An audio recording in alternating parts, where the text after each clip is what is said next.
ഈശോം സിഹായ്ക്ക് സ്തുതിയായിരിക്കട്ടെ. വിശുദ്ധ മത്തായിയുടെ സുവിശേഷം 20-ാമത്തെ അധ്യായം 1 മുതൽ 16 വരെയുള്ള തിരുവചന ഭാഗം ഏറെ പരിചിന്തനത്തിന് നമ്മളെ പ്രേരിപ്പിക്കുന്ന, ഒരു വേള നമ്മൾ പലവട്ടം ചിന്തിച്ചിട്ടുള്ള, ധ്യാനിച്ചിട്ടുള്ള ഒരു വചനഭാഗമാണ്. മുന്തിരിത്തോട്ടത്തിലെ കൃഷിക്കാരുടെ, ജോലിക്കാരുടെ ഉപമ.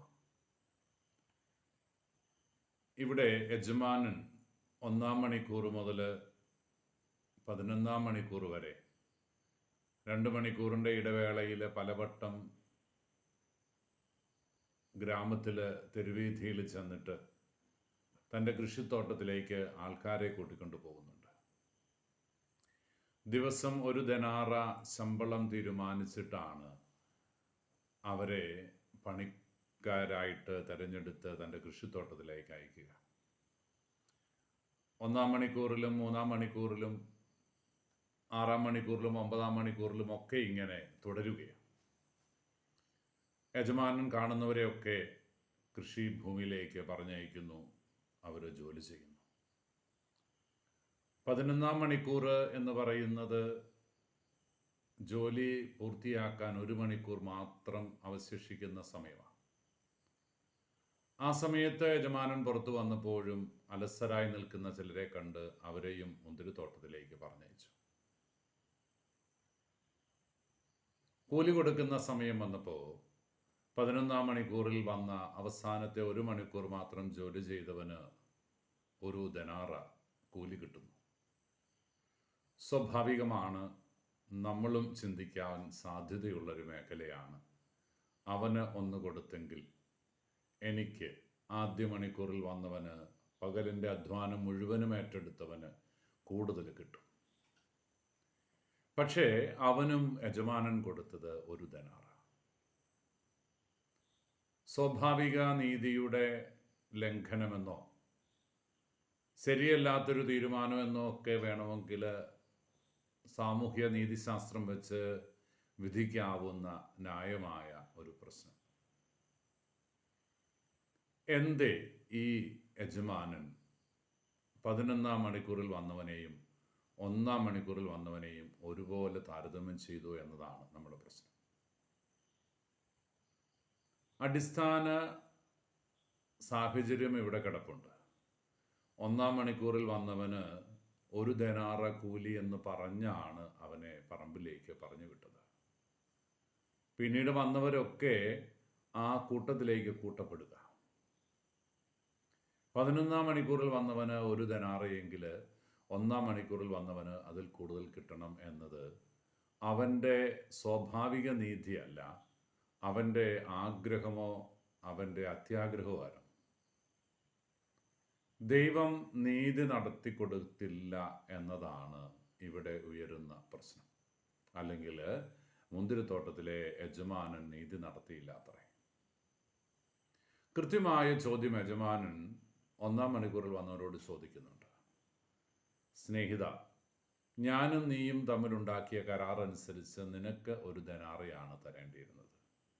നിനക്ക് അവകാശപ്പെട്ടത് നീ വാങ്ങിച്ചു കൊണ്ട് പോവുക. മറ്റുള്ളവർക്ക് ഞാൻ കൂടുതൽ കൊടുത്താൽ അതിന് നീ എന്തിനാണ് ഇത്ര ടെൻഷൻ അടിക്കുന്നത്? എന്താ നിന്റെ പ്രശ്നം? ഇന്ന് നമ്മുടെ സമൂഹത്തെ കാർന്നു നിന്നുകൊണ്ടിരിക്കുന്ന വലിയൊരു പ്രശ്നമായത്.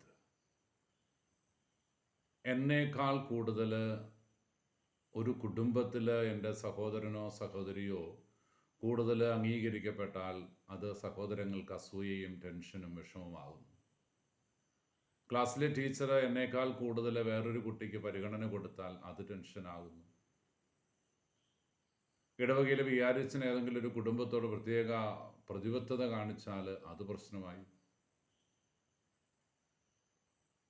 സ്വാഭാവിക നീതിക്ക് അപ്പുറത്ത് പ്രവർത്തിക്കുന്നു എന്നതാണ് ഇവരൊക്കെ ഉയർത്തുന്ന പ്രശ്നവും വെല്ലുവിളിയും ഒക്കെ.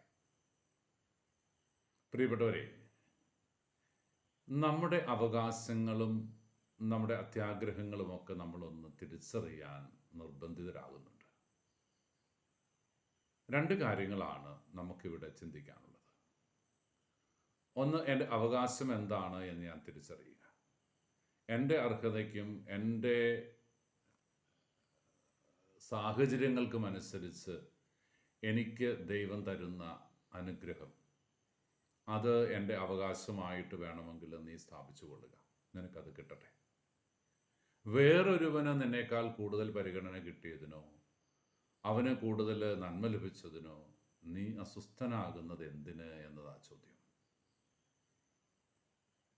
പഴയ തറവാടികളായ ചില കാരണവന്മാരൊക്കെ പറയും, ഞങ്ങളുടെ പറമ്പിൽ പണിക്ക് വന്നുകൊണ്ടിരുന്നവരാ, ഞങ്ങളുടെ അടുക്കള ജോലി ചെയ്തുകൊണ്ടിരുന്നവരാ, മക്കളൊക്കെ ഇങ്ങ് ഗൾഫിൽ പോയി, അമേരിക്കയിൽ പോയി, ഓസ്ട്രേലിയക്ക് പോയി, ഇപ്പോൾ അവർ ഞങ്ങളെക്കാളും വലിയ പത്രാസിലാണ് ജീവിക്കണേ, ഞങ്ങൾ ഇപ്പോഴും പഴയ പോലെ. അവരൻ്റെ വളർച്ച, അവരൻ്റെ ജീവിത വിജയം, അവൻ്റെ ജീവിതത്തിലുണ്ടാകുന്ന നന്മകൾ അംഗീകരിക്കാൻ എന്തോ നമുക്ക് ഭയങ്കര മടിയാണ്.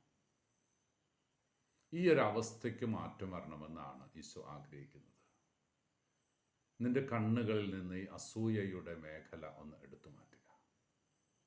മറ്റുള്ളവർക്ക് നന്മ വരുന്നതിൽ നീ അസ്വസ്ഥനാകുന്നത് എന്തിനാ? മലയാളികളെ കുറിച്ച് പൊതുവിൽ പറയാറുള്ളൊരു തമാശ ഉണ്ടല്ലോ. ഞാൻ പ്രത്യേകിച്ച് വിവാഹിതരായി കടന്നു വരുന്ന പെൺകുട്ടികൾ, വിവാഹിതരായി കടന്നു വരുന്ന സഹോദരിമാർ ഭർത്താവിനോട് കോംപ്രമൈസ് ചെയ്യാൻ തയ്യാറാണ്. എത്ര വേണമെങ്കിലും കൊടുക്കാൻ തയ്യാറാണ്. കെട്ടുതാലി വേണമെങ്കിലും പണയം വെക്കാനോ വിൽക്കാനോ ഒക്കെ കൊടുക്കും അവർ. കടത്തിണ്ണയിൽ പോയി കിടക്കണമെന്ന് വെച്ചാൽ കിടക്കും. പക്ഷെ ഒരു ഡിമാൻഡുണ്ട്.